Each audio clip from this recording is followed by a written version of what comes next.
Hello everyone. This is our second video and it's on the section we call monitoring the economy. We are on page 7, I believe, in your guidebook if you want to follow along there, or you can just watch the videos. They both coincide. You'll find that pretty much the guidebook is my lecture notes, and coincides with PowerPoints. The reason I don't give you those is because you have them here on video. So we're going to go ahead and get started on monitoring the economy. Now, monitoring the economy is a little like watching a weather forecast. I always use the illustration of my father-in-law, who every night of the week when he's at his house, he's a rancher, lives West River, and every week, every night, he watches the out there the 10 o'clock news, and he watches it in order to get the weather forecast. Now he may turn it to the channel that he watches the news on, but he's really just watching it for the weather forecast. He wants to see if it's going to rain tomorrow, or if it's going to be dry, so he can plan his day.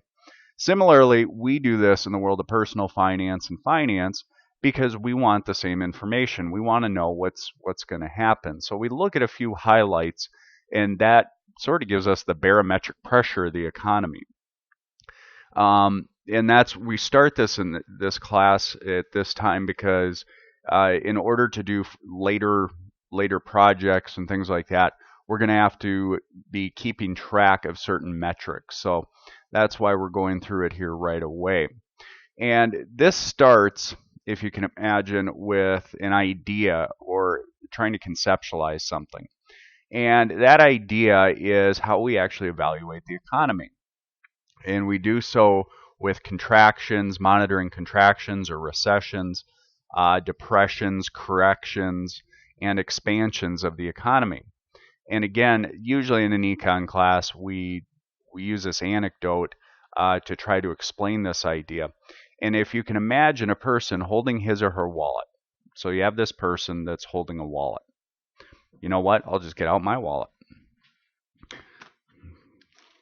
Got about $6 in there. Don't use much cash. Okay. But what money I do have, if you can imagine, I'm holding my wallet, and all of a sudden I start clenching it and saying, you know what, I don't want to spend my money. And simultaneously, or excuse me, in reverse, if you can imagine, they open up their wallet and they're a little more willing to pull the money out and start spending it. That creates an expansion. Now, if you can imagine everyone over the age of 18 in the U.S. clenching their wallets at the same time, and what happens when that occurs is people purchase fewer products. When people purchase fewer products, there's less demand for workers to produce those products. So that creates a contraction in the economy. Pretty easy anecdote, pretty easy to understand. And that's why we're monitoring the economy, is when we have those contractions and we have it long enough, we have what's called a recession. And that can do a lot of damage to the economy. People start losing their jobs, and it starts a cycle, an economic cycle. And that's what we're concerned about. And we have 4 economic cycles that we're concerned about. The first economic cycle is defined, and that's normal growth. And normal growth is, we use some statistics to look at it, but normal growth is usually when the economy grows by about 2 to 3% a year. And one of the things we have to remember with this economic growth is that's 2 to 3% compounded. So 2 to 3% over the previous year. It's not incremental, and it's 2% over some base year. And then we have an expansion, and that's when the economy grows by more than what we call normal growth. And then we have a recession, and that's, again, this is technically defined in the world of economics, which is a contraction of economic growth and business activity. And how we define that is 2 down quarters of gross domestic product. In the United States, the only people that can define this come from the Business Cycle Dating Committee of the National Bureau of Economic Research. They're the only authority that can technically define a recession. And the reason that's important is I used to watch a show on NBC called The West Wing. And I find anymore most students don't know what I'm talking about when I say that, but it was a show that was depicting working in the West Wing of the White House. In that show, they kidded, and there was sort of a running joke about calling a recession a bagel. And the reason the people in the West Wing of the White House would nickname a recession is they never wanted reporters to hear somebody that worked there say the word recession, because then they may write it down and it could become a headline in a newspaper. And again, what that causes is a cycle to start happening. So that's why we say the Business Cycle Dating Committee is the only people that can technically define a recession. And they define that by 2 down quarters of gross domestic product. Then we have something called the Depression. And really the only depression that has happened in recent history was in the 1930s, when we were in a recession, but it was much longer and much more severe than a typical recession. Even the Great Recession in 2008 and 2009, technically we did go up and rebound from that throughout the years. So we didn't call that a depression, we did call it a recession, and we'll call it the Great Recession. Now, the reason we look at this is, if you see the chart on the screen here, we have expansions and peaks and contractions. Now, I don't know if I dare talk about one of the presidential candidates, Donald Trump, but one of the things he said in an article a long time ago was he talked about how wealthy people become wealthier. And one of the things they do is often they'll hold on to a stockpile of cash, and after a recession hits, what they will do is they will start buying assets and investments and other things because they can get a good deal on them. When we're in a contraction, people usually, prices of products, be it houses and other things, usually go down in value. So when those prices are low is often when you want to buy. If you've ever heard the term buy low, sell high, that's this idea in a perfect world. But you have to remember there's no such thing as a crystal ball because we're at you never know where this line is headed next. But you're always kind of trying to guess with that. Now, again, knowing this, you can actually make a lot of money. And there's a couple other metrics we look at to try to make sure, in fact, we can make some of that money. And knowing what the economy is doing can help make money work for you. For example, in the 2008-2009 housing, when the housing market crashed, that caused the prices of homes in many parts of the United States to drop significantly. And at that time, it might have been a good time to buy a house. My dad actually did this. He snowbirds in Nevada, or right on the border of Nevada and Arizona, a place called Laughlin and Bullhead City. It's 2 towns down there. And for a number of years, he was renting. But after the recession in 2008 and 2009, he found he could buy a house that had a decrease in value by about 40 or 50%. Subsequently, bought a house and then had it appraised just recently, and it's gone up in value by about 50%. So actually made some money, or when he does sell it, will make some money on that venture. And again, that's often what wealthy people make an attempt to do. The other thing that we have to pay attention to is something we call the Federal Reserve. And really what we're looking for is something called the prime rate. Now, the Federal Reserve is a central banking system of the United States. And a quick, easy way to understand it is it's your bank's bank. And the reason you should care about this rate is in the Federal Reserve is they set these prevailing interest rates, often called the Fed funds rate or the prime rate, which is the rate banks charge each other overnight to borrow money from each other.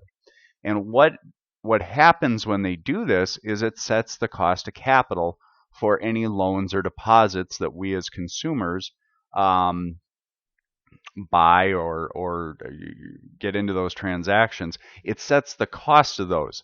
So that one rate has a huge impact on our economy. And money managers often will watch that, and they call it the prime rate, not necessarily the Fed funds rate. We are going to keep track of that, and we'll do that later on at bankrate.com. And again, every Wednesday night, you'll check that. I believe the current prime rate's at about 3.5% as of May 19th, 2006, as I'm recording this. Now, what this means is when that rate increases, okay, and it's actually on it, we believe it's supposed to increase in the next few years, that means it becomes more costly if you want to borrow money. But if you're wanting to deposit money, it becomes, you get a higher rate of return. So it's good if you're depositing, bad if you're borrowing money. And then when that rate decreases, it decreases often because the Federal Reserve believes we're headed into a recession. It simultaneously decreases loan rates and decreases deposit rates. So it becomes a good time to borrow money, but not such a good time to deposit money at a bank. And we'll use this a little later on. Another term or another thing that we're going to look at is something called the Dow Jones Industrial Average. And the Dow Jones Industrial Average is what's called a leading economic indicator. When we use the term leading, we're not talking about best or great. We're talking about forward-looking. So the Dow Jones Industrial Average is an index of the 30 largest publicly owned companies based in the United States that trade stock on a standard trading session on the New York Stock Exchange. And we believe when that index is increasing, it means investors are buying more stocks. In other words, they're bullish is what we call it, but they're buying more stocks. They think the economy is going to grow, and they're just buying more. So it's a good thing. Their expansion of the wallet. And they also believe that companies that they're buying, their earnings are going to increase. So values go up, life is good. And again, the Dow Jones Industrial Average is one leading economic indicator. Then we have the S&P 500. And the S&P 500 is probably the most widely watched economic indicator. Again, it's a leading economic indicator. The difference between the Dow Jones and the S&P is the S&P 500 is an index that's based on the common stock price of the 500 top publicly traded American companies as determined by Standard & Poor's. It is different from other stock market indexes such as the Dow Jones and the NASDAQ composite because it tracks a different number of stocks and it weights them differently. It actually weights them based on the size of the company, whereas the Dow Jones and the NASDAQ weight each stock similarly. The S&P 500 weights each one based on the size or the market composition of that company. Again, probably the most common index followed by investors. Now, I'm kind of weird. I watch the Dow Jones every day, even though there's often days the Dow Jones can be up and the S&P 500 can be down. And then we have the NASDAQ. And the NASDAQ composite is a stock market index with all the stocks that are listed on the NASDAQ. And it has over 3,000 components, which are actually just companies. And typically those companies are technology companies and growth companies. For example, General Electric trades on the New York Stock Exchange. They've been around forever. The NASDAQ was actually the first electronic stock market, and it was created in 1971. You don't have to worry. None of the details of this is going to be on a test.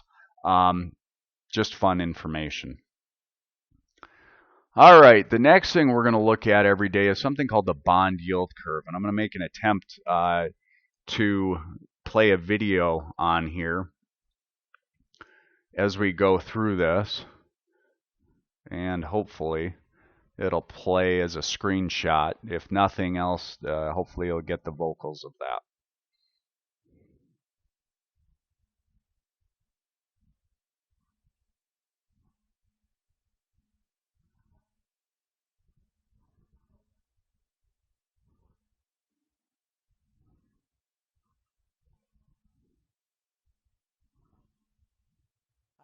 Welcome to the whiteboard. In this segment, we're going to be discussing the yield curve. We're going to be talking about what it is and how you can use it in your investment. Not so much. I guess we're going to watch out later on. If you'd like to go to www.learningmarkets.com/understanding the yield curve, that's another it's a video to watch that explains what the bond yield curve actually is. And really what it is and why we're concerned is it's just a sort of an index that tells us that bonds that have longer maturities should be earning higher interest rates, whereas bonds with shorter maturities should be earning lower interest rates rather relative to the long one. When this happens, you have a yield curve that has an upward trajectory. Now, when this yield curve starts going down or becomes inverted, what ends up happening is it's a pretty surefire sign that we're headed into a recession. When that happens, the action very often by the Federal Reserve is to decrease prevailing interest rates. And that's something we want to watch out for. So the bond yield curve is an indicator that prime rate might be going down or it might be going up. This again helps people that are wealthy understand when to borrow money and when to deposit money at a bank. Now, on the screen here, we have two different rate schedules for bank CDs. By now, I hope you've read through and you understand what a bank certificate of deposit is, also known as a time deposit. And if you don't know what that is, I would encourage you to hit pause, get on Google or any other search engine and look up what a time deposit is. A time deposit essentially is an instrument that you can get at most banks. And for example, you'd walk in and deposit $10,000. The bank will then tell you, well, how long are you willing to keep this money with us? And you'd say a year. And then they would pay you a certain amount of interest on that money. So your money's making money. Now, typically, on a normal rate schedule, what you will have is the less time you let the bank use that money to go lend out to others, and we'll talk later about how banks actually operate, but the less time you allow the bank to do that, typically you have less interest you're going to earn. Conversely, the longer you have that money tied up with the bank, the more interest you're going to earn. Now, what happens when this bond yield curve gets reversed or becomes inverted, what you have is something very abnormal. So what essentially you're saying is, in an abnormal situation like that, is a 1-year certificate of deposit is going to earn more interest versus one that you're giving to the bank and letting them hold it for longer. Now, I hope you're intelligent enough to ask and to answer yourself, why would you ever do that? Why would you give somebody else your money in hopes to earning interest for 5 years when you're going to earn very little? And the answer to that would be you wouldn't do that. You'd give them to them for 1 year, wait and see where the interest rate is 1 year from now. So those rates at your bank fluctuate throughout the year and the years. And that's what you do. That would be the intelligent thing to do. You would never give it to them for 5 years and earn so little interest. Okay, that wouldn't make any sense. Well, when the bond yield curve becomes inverted, that's essentially what we're saying. We're saying that things are all whacked out. And in order to correct that, the Federal Reserve will decrease interest rates in order to make that normal again or to correct that. So it becomes very important. Now, how we put this all together is there's a download or a handout on D2L. And if you go under Addendums to Guidebook, I hope it's under there, you have Understanding the Economy and Making Financial Decisions. And I would go ahead and if you want to be wealthy someday, I would download that if you're not understanding how all this works. I have a number of students that do take the class and they do understand this. They have parents and others that actually watch these rates every night because they're in agriculture, business, and they do monitor this and they do understand it. So this is just an explanation of that concept in a little more detail. So when we look at this handout, okay, the first thing is we ask, what are we watching out for when we monitor these indexes and all these things? For leading economic indicators, we would look for the market index, such as the Dow, S&P, and NASDAQ. If they're decreasing quickly because investors are pulling money out of the stock market, in other words, sellers outnumber buyers, typically that's a negative indication. If simultaneously the bond yield curve is becoming inverted, this would suggest we are heading into a recession. Now, if we believe that we're headed into a recession, when this happens, the Fed's action will be to lower prevailing interest rates. What their hope is when they're doing this is to speed up growth in the economy by incentivizing consumers to borrow money. Because, see, when they borrow money, what ends up happening is they're pumping money into the economy. People don't borrow money and just have it sit in a checking account. Usually they go out and they spend that money. They buy a house, they buy a car, they go do something with it. So again, when the Federal Reserve lowers interest rates, what they're hoping you do is you pull money, or excuse me, you borrow money because you're incentivized to do so. It becomes cheaper. People also will have a tendency to pull their money, deposits, such as in a savings account, they'll pull that out of the bank and start putting it elsewhere. That may mean, if they're an investor, they buy stocks. If they're the average person, they may pull that money out because they're not earning anything in the deposit account, and they'll start spending it. Again, with hopes that we're going to speed up the economy. Now, if you believe we're headed into a recession in the Wall Street, you're often known as what's called a bear because you think the economy is going to shrink or recede. Now, this is what that means to you, and I'm on the left-hand side of this handout. If you think the economy is headed into a downward trajectory or recession or below average growth, what this means is if you're borrowing money, it will become cheaper to do so. You're going to want to wait until the Federal Reserve lowers interest rates. Now, how do you know if they're going to do that? Folks, if you get on MSN, not even MSN Money, you go on Yahoo, CNN, any news organization whatsoever, I guarantee this will make a headline. Okay, you will know this. You won't have to monitor a metric on bankrate.com to see if we're headed into a recession or if the Federal Reserve is considering lowering interest rates. It will make the headline news. It will be on the front page of any website. So again, if the Federal Reserve is looking at decreasing rates, it becomes a good time to borrow money. So in 2008, 2009, when the Federal Reserve decreased rates to an all-time low, it became a very good time to borrow money to buy a house. And a lot of people refinanced their fixed rate mortgages and their loans because it became so cheap to borrow money.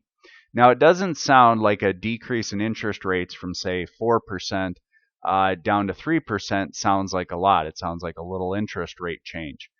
But when you look at the actual interest you're paying in the house over a 20 or a 30-year mortgage, you're talking potentially thousands and thousands and thousands of dollars that are paid to the bank. So it's a huge, it becomes very costly when those interest rates go up, and it becomes very lucrative to your own pocketbook when those interest rates drop. So it's important that you refinance.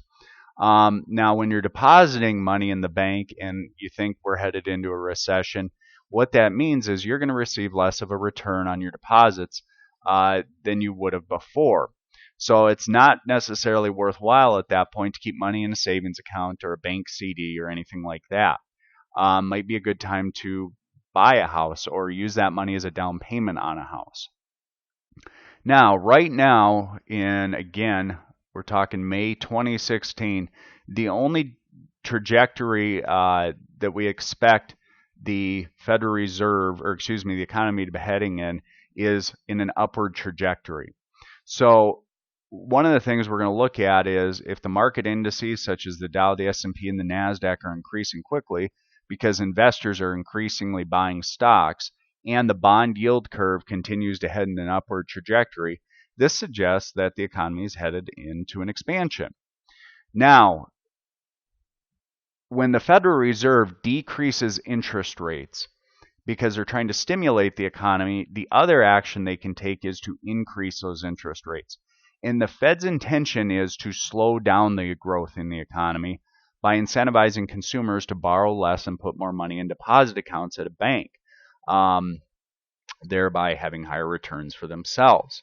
Now, if you believe that the economy is headed in an upward trajectory, it's supposed to expand, on Wall Street, you'd be called a bull. Typically, we think that's a good thing, but again, not if you're wanting to borrow money. If you're wanting to borrow money, it's going to become more costly to do so.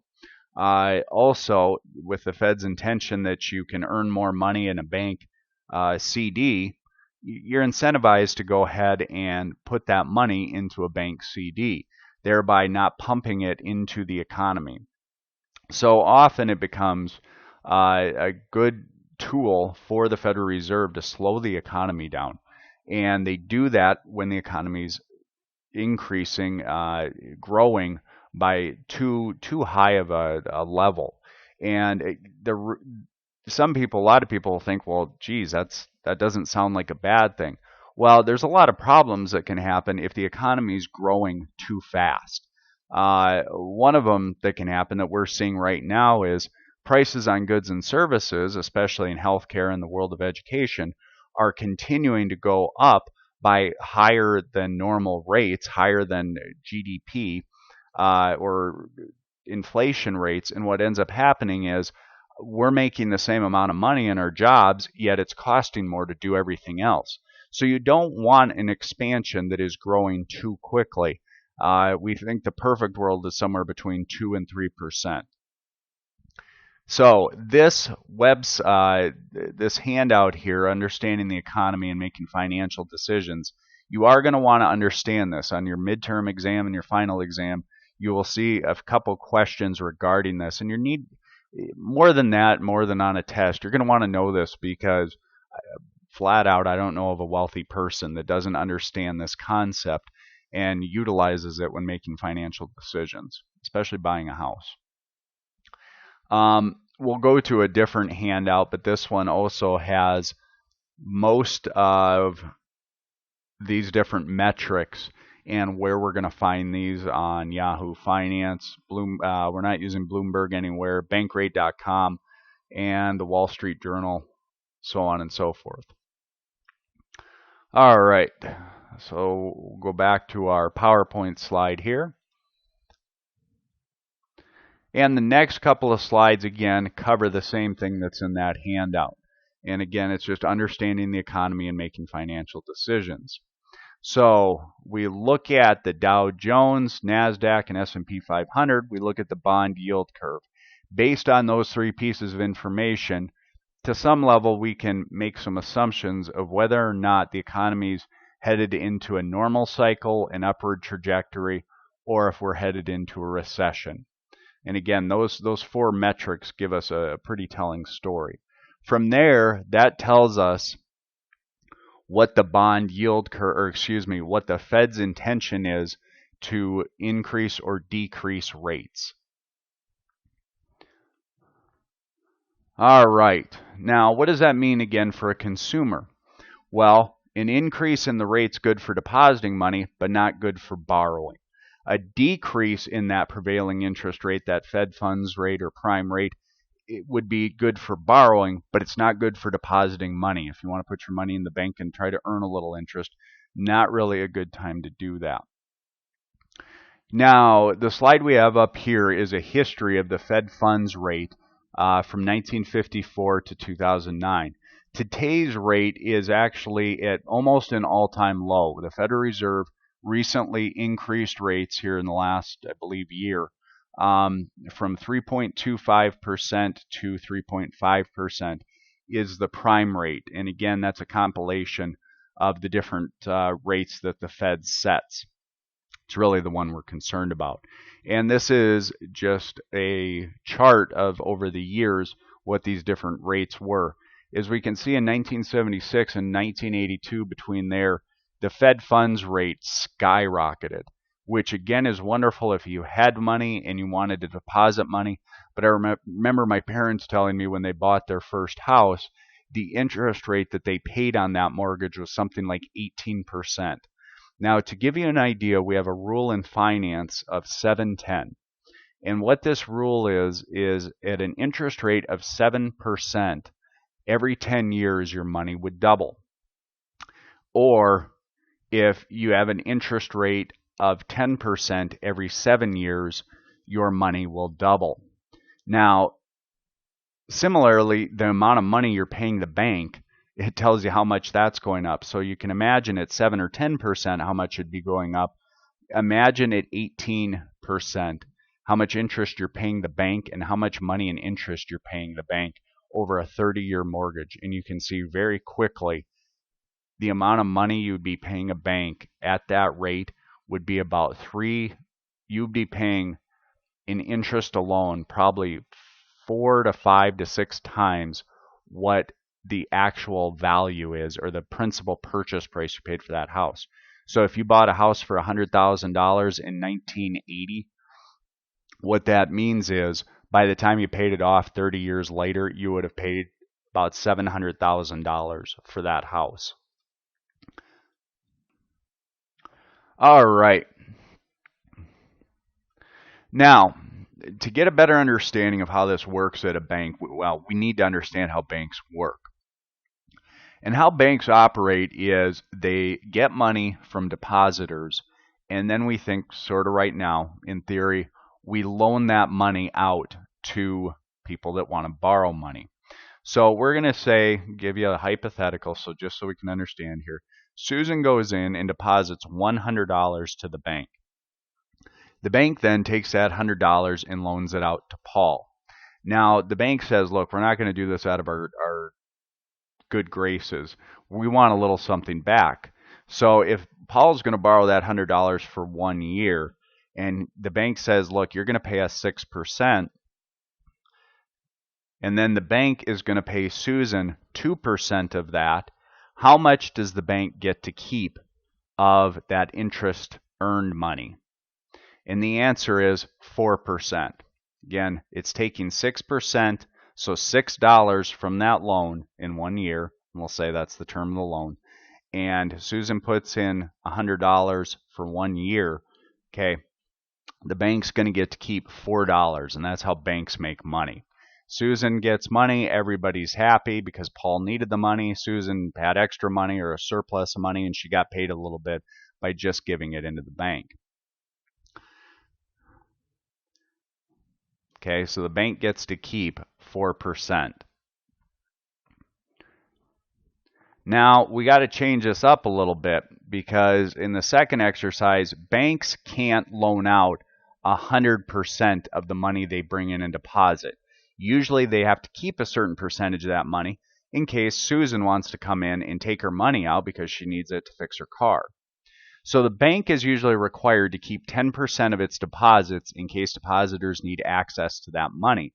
So if I want to go in, I bank at Dakota Bank, if I want to go in and withdraw my money, I can do that because the bank has kept 10%, give or take, of all their deposit money in the event that's going to happen. Now, in a given day, the bank receives many new deposits and they make many new loans all the time.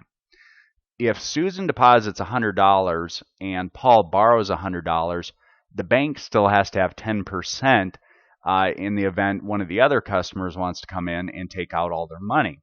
So the question is, where will the bank get the money to maintain its reserves from today? And the answer is, they're going to borrow it from another bank.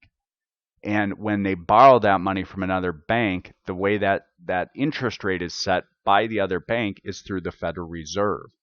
And that interest rate is what sets the whole cost of capital in our economy. Very fascinating how that one decision can have an impact on our entire population and our economy. Now, the reason we care about this and we're monitoring this information, or another reason, is there's a powerful force working against your money all the time, and it can make a wealthy person poor. And this force is inflation. And inflation is a rise in prices of goods and services in the economy over a period of time.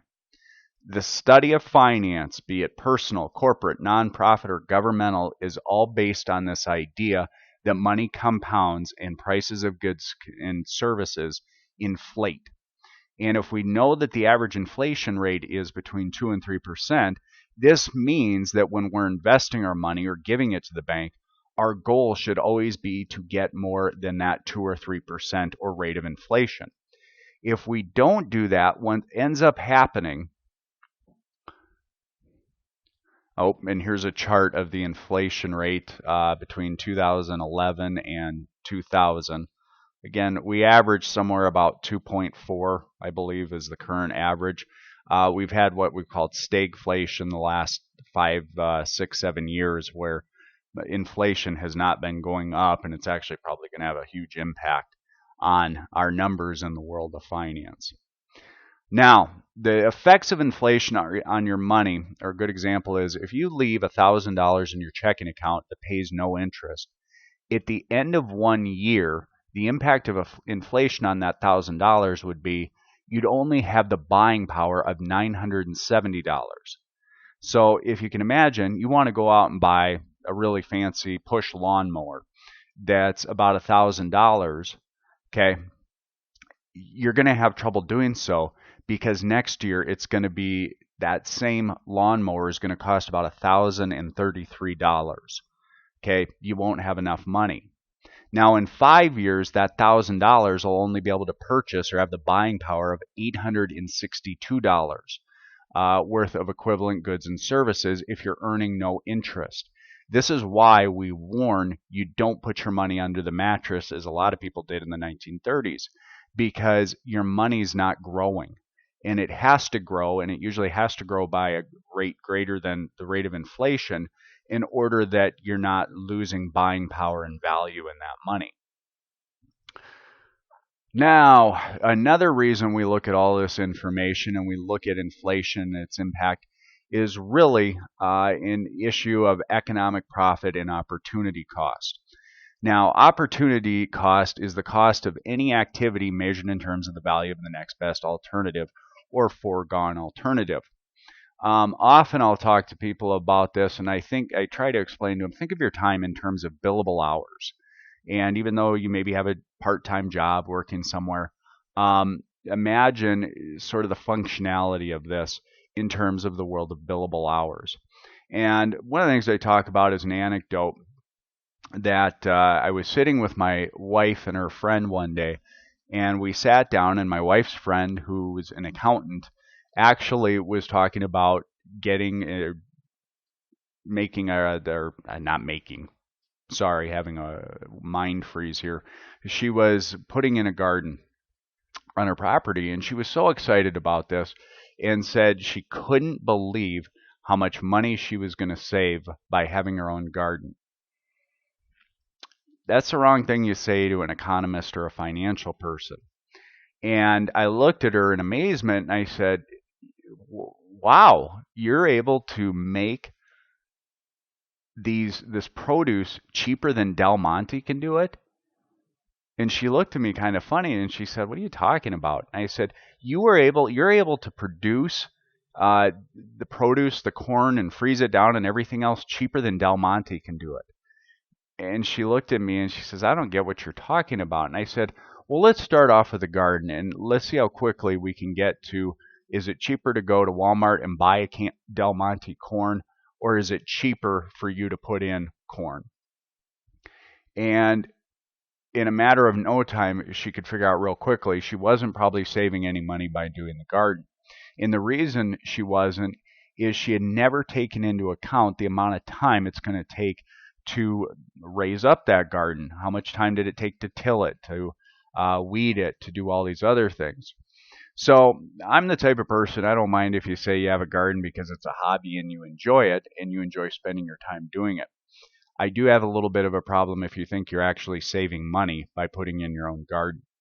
And there's a couple other stories that you'll hear out there in the world of economics and finance that talk about that. One is a surgeon, and the surgeon taking Sunday off and hiring out his or her lawn mowing. And the sort of joke is, if you made $100 an hour, wouldn't it be cheaper to hire somebody to mow your lawn for $15 an hour, and you can go do hopefully what you love to do, which is surgery. Now, the last anecdote when we talk about opportunity cost is that I like to share is a fun one. Back in the day when my wife and I first got married, in the winter time, we were looking at moving into a house, and our old house was on a beautiful property, had 8 overgrown trees. And that winter, I always thought it was so neat because on this property, every time you looked out the door and looked outside through whatever window, it felt like you were living in a forest. And I don't know why that was, just because the way the trees were and the angles hit, you could never really see houses. And I just love that. I thought that was the neatest thing in the world. Now, my favorite time of the year had always been fall. I don't know why, if it's football, even though I'm not a football fan. I don't know why it is. I just like fall. Temps get a little less. Usually at some point the mosquitoes die off, and it's just a nice time of year, and it had always been my favorite time of year until that fall, because something happened when we had these huge 8 overgrown trees on this property. Something falls in fall, and that is leaves. And I had never cleaned up so many leaves in my life. If any of you live in Brookings and have seen in the fall time or at this time of the year in spring, you can drive along the streets, and on occasion you'll see these brown paper bags that are filled with leaves and other yard refuse. And the end of that first year, the first time I started cleaning up these leaves, I'm like, I'm going to keep track of this, and I'm going to watch it to see how long this takes. And that first year, it took me 40 plus hours to clean up all the leaves on our property, and it had bought more than 100 leaf bags of those large paper refuse bags to clean up all those. Now, the story gets kind of funny because after a couple of years, I had tried to come up with every different scheme to make this easier. And as I was teaching a class one day, I had a gentleman that was in there that owned a property maintenance business. And I asked him, how much would it cost for me to hire this out? And he said, this was in Sioux Falls at the time, and he said, I was teaching in Sioux Falls, and he said, well, I can't tell you for sure in Brookings, but in Sioux Falls, it sounds like that would probably cost you $150, maybe a little more. And a light went off as soon as I heard that clearly there was a cheaper way than me spending 40 hours a week. So I sat down and I talked to my wife, and kept complaining about it and saying, I'm just tired of doing this. It's raking these leaves has become such a pain, and it takes so long. So that August was my birthday, and she said, I think I have an answer for you. And when I opened my presents, she had the answer. I thought it was going to be maybe a little gift certificate to hire this out or be done. And it wasn't. It was a leaf blower. And that was her solution to my problem. It did save some time, and it did make life a lot easier, but it was nowhere near an end to spending hours and hours and hours cleaning up these leaves. And I really did go through everything. Finally, I sat down with her and we ran the numbers, and I said, look, I can teach a weekend workshop and make about $1,000. I love doing that. It's one of my, I love teaching. I love going out and talking to people about personal finance. Could we do this? I'll go do that because I'm not spending any time with you or my kids when I'm cleaning up these leaves. Can I go do one of these workshops, and I'll just pay for the leaves and hire it out? That never really worked, never sold her. So for a solution here this last year, we just moved. Now we're on an acreage with even more trees, but most of them are pine trees, so I don't have to worry about it, and life's easier. So that was the solution to that problem. But it was a wonderful idea, this concept called opportunity cost or economic profit. We always need to look at alternatives, and we need to learn over time how to gauge which alternative's the most economically profitable one. And to me, almost more importantly than that, it's what do you want to spend your time doing? If my option was to spend $100 and I actually did get a quote on it, was $130 to have people pick up my leaves and do it in an hour and a half versus me doing it and spending 30 hours doing it. My option, no question, would be to give them the money because I would rather spend time with my family. I'd rather spend time getting a tooth pulled, to be honest with you, than cleaning up those leaves. That's how much I dislike doing it. All right, so that's a concept we always need to look at. Now I'm going to go ahead and in a different video, we're going to go through actually monitoring the economy, and I will give you the hyperlinks at how we're going to do that. And that should be in, I believe, week 1. In the content, there will be a video, a YouTube video that will go through this, and I'll pull out another camera. One of the other things that we need to talk about when we start keeping track of these metrics is something called the price to earnings ratio. And this is an extremely fundamental concept in the world of finance. Most say it's the most important concept in finance. And what it is we look at price versus earnings and the exchange of what's called cash flows. Now, any of you that have ever taken a accounting class, I want you temporarily to get out of your head the idea of the statement of cash flows. And instead, when I say the price to earnings ratio or price to earnings or P&E, I want you to understand what I'm talking about is a concept. It's a conceptual idea. And again, it's very important.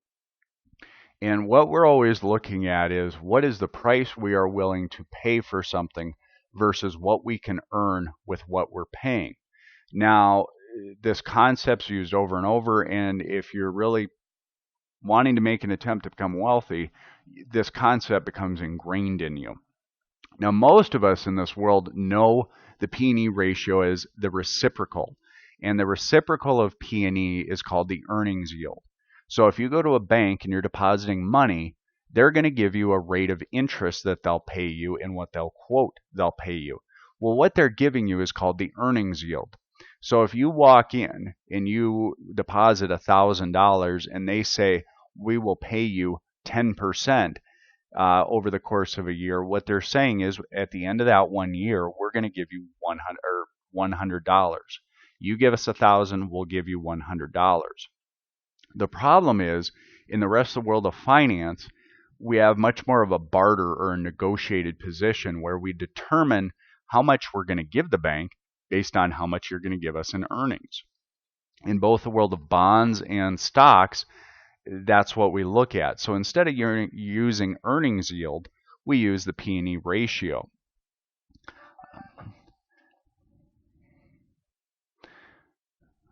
Now there is a calculator in D2L.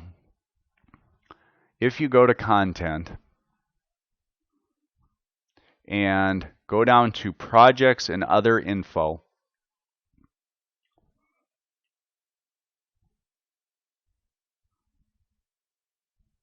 and scroll down, I would encourage you, well, I'd more than encourage you, I'd tell you, download this master project portfolio student worksheet. We'll be using this over and over again, or this file over and over again. So I would download it, save it to your desktop, or save it to your computer.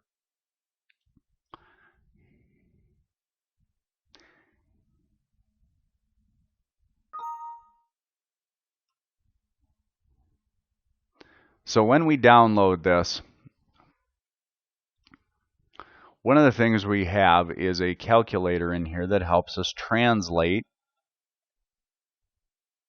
It's called the P&E to earnings yield conversion. That should be conversion, not coversion. And we can enter in a P&E ratio and figure out what the earnings yield is. Most of us are used to learning this concept in terms of earnings yield. If you talk about a mutual fund, you say, well, how much can you earn with it? Well, that would be the earnings yield. But if we're actually talking about stocks and other business type investments, that's not always the case. So if I go up here and I'm going to just go to Yahoo Finance, and I'm going to find a stock,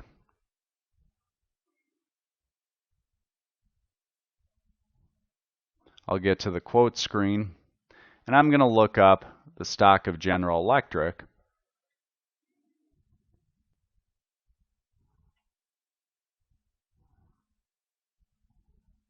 Give me a second here.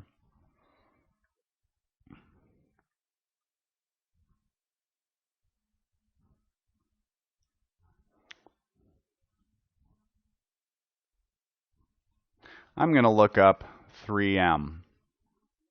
Their ticker symbol is MMM. Get it? 3M. And I'm going to get a quote screen that'll pop up. And one of the things you're going to see here on the screen is the P&E ratio. And the P&E ratio is 21.23. Now, that doesn't mean anything to me because I understand the world in earnings yields. If I want to compare that to a bank CD or the return on that, I don't know how to, because at the bank they use earnings yield. In stocks we use P&E ratio. But if I enter in that P&E ratio to this calculator, 2123, in here, and you don't have to change anything else, what I get is the earnings yield.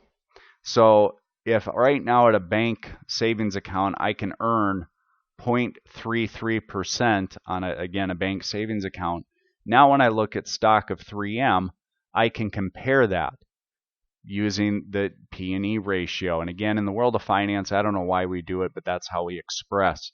And again, it's just the reciprocal of earnings yield.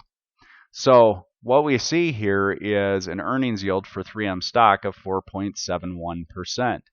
If we know that, and now I can compare it to a bank savings account. Now I can compare it to other things.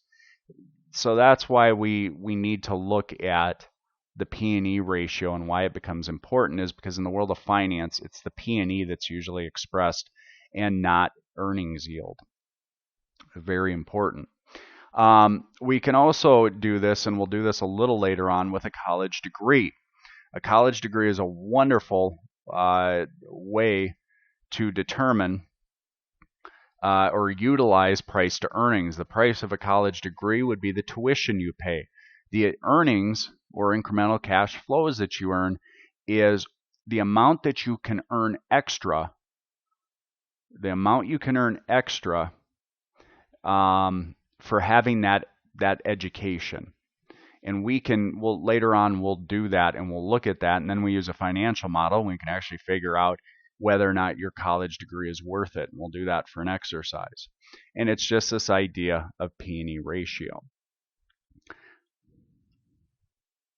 Now, one of the things we can do in this day and age, in the technology age, is we can look at the average P&E of the 500 largest companies that trade on the New York Stock Exchange. So we can figure out the average P&E of the S&P 500. And that becomes very important because once you figure out the average, again, we can start comparing. A number in and of itself is irrelevant unless we can compare it to something. So for example, I could look at 3M's P&E ratio, but if I don't compare it to anything, it doesn't mean anything to me. I have to compare it to something. So we can look at the average P&E of the S&P 500 on a website called multiple.com that tracks this, and tracks this from a very famous economist by the name of Robert Shiller, and tracks his numbers and the index that he put together. We know that the average P&E of the S&P 500 is about 15.5 to 16. It's somewhere in there. So if we know any one of those stocks, the average is, we'll put 15.5. We know that the average earnings yield of those stocks is 6.45%. So that's about how much you can earn. But we saw that 3M stock was somewhere's P&E ratio was about 21-23. Now, if we know for the S&P 500, the average earnings yield is 6.4, and we know the P&E ratio of 3M is 21.23, once I hit enter, that will tell me what the earnings yield is for 3M. So I would compare it to this 6.45%, which is the 15.5. What that means is the earnings yield of that 3M stock is about 4.71%, but the average of the S&P 500 is 6.45%. So you'd ask yourself, why would I invest in 3M stock when all I'm going to earn is about 4.7% when I could invest in another stock that gets me a higher yield, because that's average. So I want to get higher than average. All right, give me a second here and we'll go back. Okay, but the real number we want is the forecasted number, and we get that with what's called the forward P/E ratio of the S&P 500. For the purposes of our class, the average will always be 15.5 to 16. So for the purposes of this class, always enter 15.5. But the piece of information that we want to know, again, is the forecasted amount. In the future, what should we get? Now, to do that, we look at the forward P/E of the S&P 500.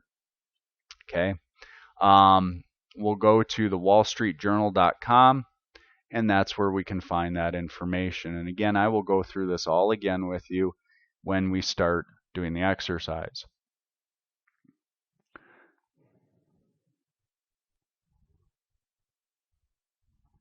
So when we go to the Wall Street Journal and we scroll down here, we can find the forward P/E ratio of the S&P 500.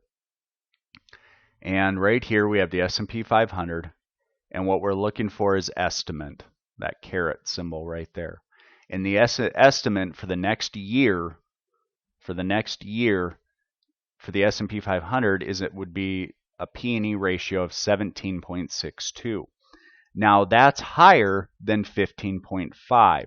So what we're saying is it's still overvalued.